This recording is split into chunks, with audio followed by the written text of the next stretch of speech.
जो शिरडी में आएगा आफत दूर भगाएगा। बाबा का ये बहुत ही प्यारा वचन जो बाबा के 11 वचनों में से सबसे पहला वचन है। बाबा ने इसमें यही दर्शाया है कि जो भी मेरा भक्त मेरी नगरी शिरडी में आएगा, उसके जो भी संकट होंगे, जो भी विपदाएं होंगी, मैं उसको पल भर में दूर करूँगा। ओम साई राम।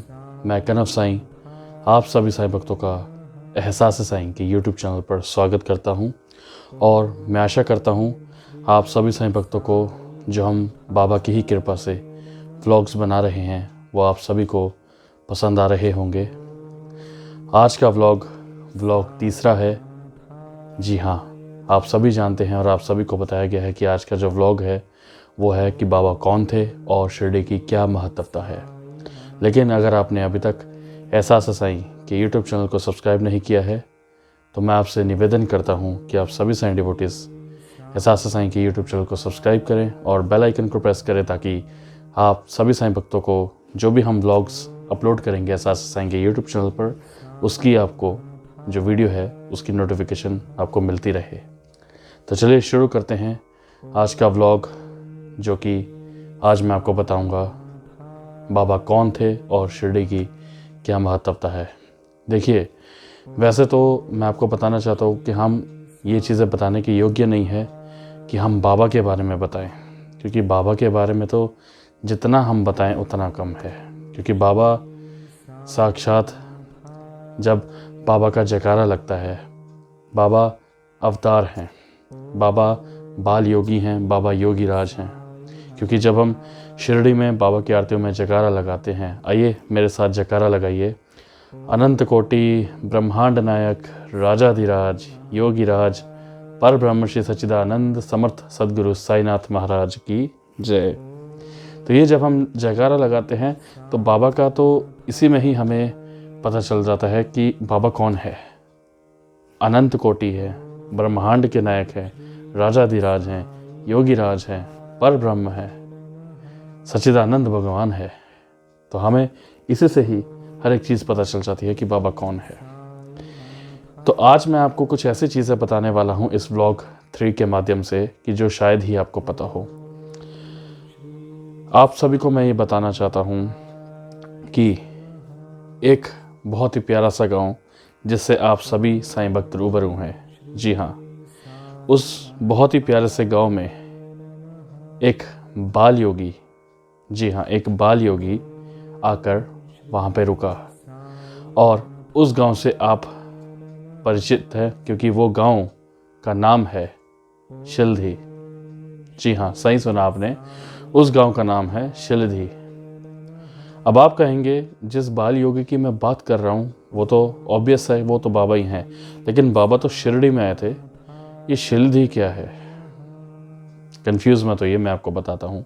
शिरडी को सबसे पहले शिलधी कहा जाता था, यानी कि शिरडी का जो सबसे पहला नाम था वो शिलधी था। शिलधी, शिलधी यानी शिला यानी पहाड़ और धी यानी बुद्धि, तो ये दोनों अक्षरों को जोड़ के बना शिलधी। शिलधी जो मैं आपको बता दूं, ये समुद्र मंथन की जो जब कथाएं, आपने सबको स्टोरी आपको पता है, मैं ज़्यादा नहीं बताऊंगा क्योंकि व्लॉग काफ़ी लंबा हो जाएगा। तो समुद्र मंथन में ही ये चीज़ें बताई गई हैं और मैं आपको बता दूं कि बाबा की ही कृपा से ये जो नाम था शिलधी, जो अब शिरडी क्यों पड़ा है, क्योंकि देखिए, शिला चट्टान माउंटेन होता है और शिला यानी कि जो माउंटेन होता है, चट्टान होती है, वो एक स्थिर रहती है चाहे कैसा भी मौसम क्यों ना हो, चाहे वो तूफान हो, बारिश हो, धूप हो या कुछ भी हो, कैसा भी मौसम हो, तो वो पहाड़ हिलता तो नहीं है ना, स्थिर रहता है ना। ऐसे ही आपको स्थिर रहना है हर परिस्थितियों में, क्योंकि देखिए ज़िंदगी में बहुत सी ऐसे कष्ट आएंगे, बहुत सी ऐसी परिस्थितियाँ आएंगी जिसमें हमको स्थिर रहना बहुत ज़रूरी है। तो इसलिए इस जगह को शिलधी का नाम दिया गया था, क्योंकि शिला एक पहाड़ था, जो कि शिला वैसे भी पहाड़ का ही मतलब है जो स्थिर रहता है, जो कोई भी सिचुएशन हो, किसी भी कोई भी मौसम का कुछ भी ऐसा हो, वो नहीं हिलता। वैसे ही हमें अपने आप को वैसे ही बनाना है, उस शिला की तरह। और धी यानी कि बुद्धि, हमें हर समझदारी से हर कार्य हमें करना चाहिए। लेकिन मैं आपको बता दूं कि लोगों के उच्चारण से, जैसे हम कुछ भी नाम लेते हैं या वो नाम अगर हम बार बार लेते रहें तो आप देखेंगे, जैसे मैं फॉर एग्ज़ाम्पल एक छोटी सी एग्ज़ाम्पल देता हूँ आपको, कि जैसे अगर मैं कोई भी नाम लूँगा तो वो जब नाम मैं रिपीट करूँगा तो वो नाम ऑलरेडी कुछ और प्रोनाउंस हो जाएगा। तो ऐसे ही धीरे धीरे करते करते शिल्दी की जगह शिरडी प्रोनाउंस हो गया। जी हाँ। अब आपने एक मूवी देखी है बाबा की, 1977 में आई थी, मनोज कुमार जी की। लेकिन ये नहीं है कि मैं आपको बता दूं कि मनोज कुमार जी ने शिरडी बोला तो तब से शिरडी ये फेमस हुआ, नहीं। उससे पहले ही ये शिरडी था और उसके बाद ही जो वहाँ के गांव के लोग थे उन्होंने ही, उनके अनुभव से, उनके उच्चारण से ही ये नाम शिरडी हुआ। तो आज आप सभी साईं भक्त इस गांव को शिरडी के नाम से जानते हैं, लेकिन इसका पहला नाम क्या था? शिल्दी। जी हाँ। तो और ये जो गांव है, जो शिरडी, जो एक गांव जो पहले था, आज तो एक पवित्र भूमि बन चुकी है, आप सभी जानते हैं, क्योंकि हम तरसते हैं बाबा की नगरी शिरडी जाने के लिए। तो इस गांव में अनेकों संतों ने तपस्याएं की हैं, अनेकों संतों ने यहाँ पे विश्राम किया है। बहुत से ऐसे संत आए हैं यहाँ पे, जिनके 2 संतों के मैं आपको नाम बताता हूँ, और वो संत मारुति मंदिर में विश्राम किया करते थे। जी हाँ। और उनमें से एक संत ने शिरडी वासियों को कुछ कहा भी था। वो क्या कहा था वो इस व्लॉग में नहीं बताऊंगा। उसमें जो 2 संत थे मैं आपको बता देता हूँ। पहले संत जो थे वो, उनका नाम था गंगागीर, और दूसरे संत थे देवीराज ऋषि जी। जी हाँ, गंगागीर और देवीराज ऋषि जी ये महान संत थे, जो बाबा के, आप कह सकते हैं कि बाबा के साथ भी रहते थे और बाबा से बहुत सारी वार्तालाप भी किया करते थे। और ये इनका जो निवास स्थान था, जहाँ आज शिरडी में दक्षिण हनुमान मुखी का मंदिर बना हुआ है, वो मारुति मंदिर पहले उसकी बनावट कुछ और हुआ करती थी, और वहीं पे ये महान संत वहाँ पे रुकते थे और वहाँ पे ही विश्राम किया करते थे। तो ये शिरडी पहले से ही साधु संतों की ही भूमि रही है, मैं आपको बता दूं। बहुत से ऐसे, इसीलिए तो आज हमारे बाबा, आज हमारे परवरदिगार इस भूमि पर आए हैं, क्योंकि शिरडी को पहले से ही साधु संतों का वरदान मिला हुआ है। तो ये शिल्दी की जगह अब हम शिरडी नाम से हम जाना जाता है शिरडी। और पहले आपको बता दूं, ये एक साधारण सा गांव था, जैसे एक नॉर्मल गांव होते हैं जिसमें लोग अपने, आप कह सकते हैं कि कारोबार में मतलब कह सकते हैं कि काम पे जाया करते हैं, और कोई ट्रेन उस समय वहाँ पे नहीं रुका करती थी, और इतना कोई रोज़गार भी नहीं होता था। नॉर्मल से एक साधारण सी ज़िंदगी लोग अपना जीते थे, काम से घर आके विश्राम करके सो जाते थे, ऐसे ही डेली रूटीन चलता रहता था। लेकिन एक दिन क्या हुआ कि ये सन 1855 की बात है, 1855 की ये बात है, कि एक वहाँ के एक किसी व्यक्ति ने, जिसका नाम नाना चौपदार था, उनकी माँ, जो नाना चौपदार था, उनकी माँ ने एक बच्चे को देखा, एक बाल योगी को देखा नीम वृक्ष के नीचे। उनकी ऐसे ही नज़र पड़ी तो वो क्या देखती हैं कि नीम वृक्ष के नीचे एक बाल योगी तपस्या कर रहा है। और तपस्या भी कैसे? आप सभी ने बाबा के बैठने का ढंग देखा है कि बाबा अपनी जो टांग थी वो घुटने के ऊपर रखते थे, और उसी अवस्था में उन्होंने नाना चौपदार, जो बाद में वो बाबा, मतलब बाबा ने उनको अपनाया, वो बाबा के बहुत बड़े भक्त बने। तो नाना चौपदार ने, यानी कि नाना चौपदार की माँ ने उस बाल योगी को सबसे पहले देखा था। जी हाँ, क्योंकि आप सभी साईं भक्तों को यही पता है कि सभी लोगों ने बाबा को देखा और ऐसे ऐसे हुआ, लेकिन सबसे पहले नज़र किसकी पड़ी? तो नाना चौपदार की माँ, उनकी सबसे पहले इस बाल योगी पे नज़र पड़ी। और ऐसे ही देखते देखते जितने और ग्रामवासी थे, जितने लोग थे, गांववासी थे, उनकी भी नज़र पड़ी उस बाल योगी पर। और वो बाल योगी का जो मैं आपको बताऊं जो चेहरा था, ऐसा आप कह लीजिए कि एक अट्रैक्शन, हम शिरडी जाते बाबा के, जब हम स्वरूप के दर्शन करते, जो अट्रैक्शन होती है, खींचा चला आता है इंसान, वैसा ही उस बाल योगी का ऐसा चेहरा था, एक मासूमियत झलकती थी चेहरे पर, हल्की सी मुस्कुराहट थी, आप इमेजिन करिए। और साथ ही साथ एक ऐसा तेज था जो आपको खींच लेगा, कि मजबूर हो जाएगा कि आप जाकर उनसे बात करें। ऐसा उस बाल योगी में वो तेज था, वो प्रकोप था। तो बहुत से वहाँ पे गांव वालों ने उनसे बात करने की कोशिश की, उनको बुलाने की कोशिश की, लेकिन वो अपने गुरु के ध्यान में ही मग्न रहे और तपस्या में वो लीन रहे बाल योगी। और आप सभी जानते हैं, जहाँ अच्छे लोग होते हैं वहाँ बुरे लोग तो होते हैं। वहाँ पे कुछ लोग शिरडी के ही उस बाल योगी को वहाँ से निकालना चाहते थे, यानी कि वो चाहते थे कि ये यहाँ से चला जाए, क्योंकि सब आकर्षित हो गए थे, सब अट्रैक्ट हो गए थे, सब उनके पास वहाँ पे बैठने लग पड़े थे। और वहाँ की जो ग्राम पंचायत थी, जो कुलकर्णी सरकार थे, वो उनको जब इस बात का पता चला तो वो तो उनको पहले यवन ही मानते थे, मुसलमान ही मानते थे। तो उनको लगा कि ये कोई मुसलमान यहाँ पे आ गया है तो कुछ ऐसे गड़बड़ कर देगा, तो वो भगाना चाहते थे उनको। लेकिन बाईजा माँ ने ऐसा होने नहीं दिया, क्योंकि बाईजा माँ ने ही बाबा को, आप कह लीजिए कि एक माँ और बेटे का जो पवित्र रिश्ता होता है वो बाईजा माँ ने और बाबा ने निभाया। और ये हमें सीख दी कि हमें अपने माँ बाप की सेवाएं करनी चाहिए। बाईजा माँ बाबा के लिए खाना बनाकर लाती थी। और आज भी शिरडी में बाईजा माँ जी के घर से बाबा को भोग लगाया जाता है, माध्याह्न आरती में, धूप आरती में। ये प्रथा तब से आज तक चलती आ रही है। बाईजा माँ जब कोई बाबा को, यानी कि उस बाल योगी को कुछ भी बोलता था, बाईजा माँ लड़ पड़ती थी सबसे, कि कोई इस बाल योगी को हाथ तो लगाकर दिखाए।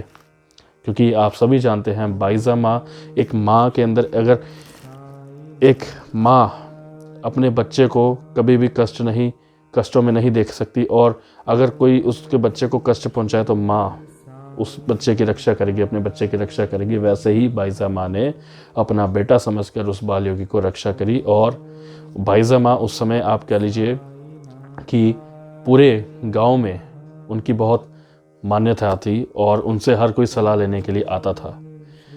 तो इसलिए, मतलब यानी कि कहते हैं ना कि एक उच्च स्तर पर एक कास्ट होती है, पाटिल, जो ये कास्ट जो होती है, ये बहुत ही उच्च श्रेणी की कास्ट होती है, पाटिल। क्योंकि बाईजा माँ उस समय, आप कह लीजिए कि जितनी भी वहाँ पे औरतें हुआ करती थी, उनसे ही बाईजा माँ से ही सलाह लेने आया करती थी। और बाईजा माँ ने जो चीज़ कह दी होती थी वही चीज़ हुआ करती थी। तो ये जब बाल योगी को भगाना चाहते थे तो बाईजा माँ ही आगे आके सबसे लड़ती थी, भिड़ जाती थी कि मैं इस बाल योगी को यहाँ से नहीं जाने दूंगी। तो बाईजा माँ ही बाल योगी के लिए खाना लेकर आया करती थी, कभी साग लेकर आया करती थी, कभी पूरन पोली, कभी कोई भी ऐसी सब्जी, सूखी सब्जी बाबा के लिए लेके आया करती थी। और बाबा, यानी कि वो बाल योगी, बहुत ही मुस्कुराहट, जब वो खाना खाते थे तो उनके, बाल योगी के चेहरे पर एक ऐसी मुस्कुराहट होती थी, उनको टेस्ट से कोई मतलब नहीं था, वो उस सब्जी में नमक ज़्यादा है क्या ज़्यादा है, कोई मतलब नहीं है। वो सिर्फ अपने भक्तों के प्यार के भूखे थे। तो ऐसे ही ये कारवां चलता गया कुछ दिनों तक। लेकिन उसके बाद जब बाईजा माँ खाना लेकर आई तो वो क्या देखती हैं, वो बाल योगी नीम वृक्ष के नीचे तो है ही नहीं। और हाँ, एक चीज़ मैं आपको बता दूं, बाबा बड़े नटखट थे, यानी कि वो बाल योगी बहुत नटखट थे। बाईजा माँ जब खाना लेकर आया करती थी बाल योगी के लिए, तो वो, यानी कि बाल योगी जंगलों में कहीं दूर निकल जाया करते थे और बाईजा माँ खाने की जो टोकरी लेकर उनके पीछे पीछे जाया करती थी ढूंढने। और कभी कभी तो वो बाल योगी खुद ही बाईजा माँ को कहते थे, बाईजा माँ किसे ढूंढ रही हो। तो बाल योगी, यानी कि बाबा हमारे बहुत नटखट हुआ करते थे, वो बहुत मस्ती शरारतें किया करते थे। लेकिन एक समय ऐसा आया कि जब बाल योगी कहीं नहीं दिखे, पूरे शिरडी में खबर फैल गई कि बाल योगी चले गए, शिरडी छोड़कर चले गए। तो उस समय बाईजा माँ बहुत रोई, बहुत ज़्यादा रोई, क्योंकि एक माँ अपने बच्चे को खाना खिला रही है और उसका बच्चा ही कहीं नहीं है, तो माँ का कलेजा तो फट जाएगा। तो उसके बाद 1855 की ये बात मैंने आपको बताई जब पहली बार बाल योगी यानी कि बाबा एक बाल अवस्था में शिरडी आए, और उस समय उनकी जो एज थी, उनकी जो उम्र थी बाबा की 16 वर्ष की आयु थी। एकदम हट्टा कट्टा शरीर था, मस्त एकदम यंगस्टर्स की तरह, एकदम एक तेज चेहरे पर अलग सा ही बाबा के उस पे था, चेहरे पर एक अलग सा ही तेज था, एक अलग सा ही प्रकोप था। तो जब वो बाल योगी वहाँ से चले गए तो सब ने सोचा कि बाबा यानी कि बाल योगी अब फिर कभी नहीं लौटेंगे।